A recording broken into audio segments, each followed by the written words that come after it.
বন্ধুরা, আমি শুধু ইঞ্জিনিয়ার কাজী ওয়াহিদের কয়েকটা দুর্নীতির কথা আপনাকে আমি বলবো। আমি এখানে যা বলবো আল্লাহকে হাজির নাজির করে বলছি, যদি আমার একটি মিথ্যা কথা বলি আল্লাহ যেন এই মুহূর্তে আমাকে মৃত্যু দেয়। একটা যদি মিথ্যা কথা বলি কাজী ওয়াহিদের বিরুদ্ধে, যদি প্রকৃত সত্য কথা সেটা আমি বলবো। আপনারা জানেন, আপনারা অনেকেই জানেন না, 2011 সালে বাংলাদেশের সবচেয়ে বড় একটা বস্তি আছে, এটার নাম হলো করান বস্তি। সেটা সে পপুলার লাইফ ইন্স্যুরেন্স কোম্পানি আছে, তাদের কিছু কতিপয় নেতার যোগ সুযোগে সেটা জালিয়াতি দলিল করে সেটা পপুলার লাইফের কাছে বিক্রি করেছে।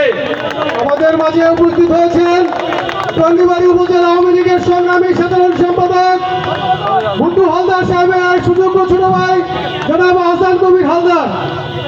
আমরা আব্দুল্লাহপুর ইউনিয়নবাসীর পক্ষ থেকে তাকে শুভেচ্ছা ও স্বাগতম জানাই। কবির ভাইয়ের আগমন, শুভেচ্ছা স্বাগত। যাই হোক, তো ওইটা জালিয়াতি করে সে বিক্রি করেছে।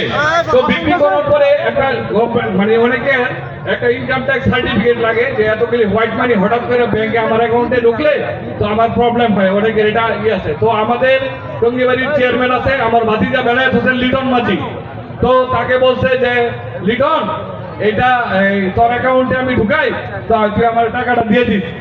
তো ওইটা যখন এটা মামলা হয়েছে, যখন দুদুকে এটা ধরছে যে এটা কাজী ওয়াহিদ জাল জালিয়াতি করছে, তো তার নাম এখানে কোনো প্রমাণ রাখে নাই, কিন্তু উনি টাকাটা অন্য মানুষ দিয়ে এখানে নিয়ে আসছে এই লিটন মাঝির অ্যাকাউন্টে। তো লিটন মাঝি নিরাপরাধ হইয়া তার অ্যাকাউন্টে অনেক হোয়াইট মানি ছিল, বা সে ব্যবসা করে দীর্ঘদিন, তার অনেক হোয়াইট মানি, তো তার অ্যাকাউন্টে ঢুকছে টাকাটা। তো এই মামলার আসামি কাজী বেলায়েত হোসেন লিটন মাঝি 2013 সাল থেকে এখনো এই বিভিন্ন কোর্টে হাজিরা দিতেছে এই কাজী ওয়াহিদের দুর্নীতির কারণে। তো আপনারা দয়া করে আপনারা বেলায়েত হোসেন লিটন মাঝিকে জিজ্ঞাসা করেন যে দেখেন কাজী ওয়াহিদকে জালিয়াতি করছে কিনা। আর একটা জালিয়াতির কথা বলি, উনি এই জষ্টক একটা ইউনিয়নের চেয়ারম্যান ছিল, গত চেয়ারম্যানের আগে এই চেয়ারম্যান রানিং চেয়ারম্যান আগের চেয়ারম্যান আলমাস। তো একটা রাস্তা 12 লাখ টাকার রাস্তা, তো এই রাস্তা একবারে মাটিও ফালাই নেই, তো তারা বলতেছে আপনি সিগনেচার করে দিয়ে দেন। তার বাড়ি বলছেন আমি তারপর খবরটা তার বাড়িতে আনতে তাকে অকথ্য গালিগালাজ করেছে, তারপর জোর করে তার সিগনেচার নিয়েছে। উনি বলছে উনি ব্যাপক উন্নয়ন করেছে, 5 বছরে উনি একবারও মাটিও পাঠান নাই। যত উন্নয়ন করেছে আমাদের সাংসদ সাগুককে এক্সপ্লেন করেছে, উনি একটা মাটিও পাঠান নাই। ওনার উন্নয়ন হয়েছে, ওনার টিনের ঘর ছিল এখন বিল্ডিং হয়েছে, মাদ্রাসার ইট দিয়ে ওনার বাড়ির সুইমিং পুল বানানো হয়েছে, এবং যেখানে সুইমিং পুল বানানো হয়েছে সেখানে 4 জায়গা দখল করেছে।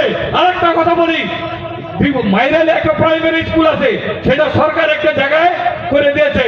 তো ওইটা অর্পিত সম্পত্তি ছিল, সেটা তার জালিয়াতি করে তার নামে তার মার নামে ওইটাকে করছে আর কি, দলিল করছে। দলিল করার পরে এলাকাবাসীকে বলছে যে অর্ধেক জায়গা আমি দেয়, অর্ধেক জায়গা তুমি দাও। ও হলো একটা ইন্টারন্যাশনাল দালাল, ইন্টারন্যাশনাল।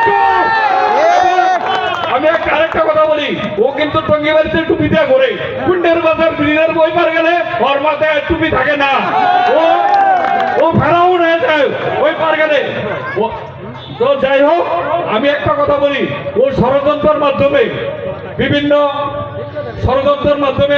ও বিভিন্ন 3টা ইলেকশনে জয়লাভ করছে। গত নির্বাচনে সে রুবেলের নমিনেশন বাতিল করছে, এবার মনে করছে আরিফেন্টও বাতিল করে দিবে, কিন্তু সেটা সে করে নাই। তারপর সে মাদকের কথা বলে, তার আমলে টঙ্গীবাড়িতে মাদক ব্যাপকভাবে বিস্তৃত আছে। সে কয়জন মাদক কারবারিকে সে ধরেছে টঙ্গীবাড়িতে এখন অহরহ এই যে অটো ছিনতাই হয়, অটো আগে মেরে অটো নিয়ে যায়, আইন শৃঙ্খলার ব্যাপক উন্নতি হয়েছে।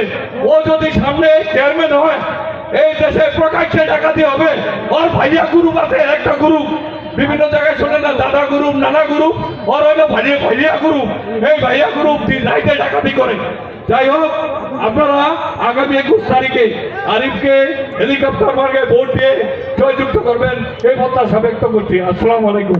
ধন্যবাদ জাকির হোসেন রন ভাইকে। এই পর্যায়ে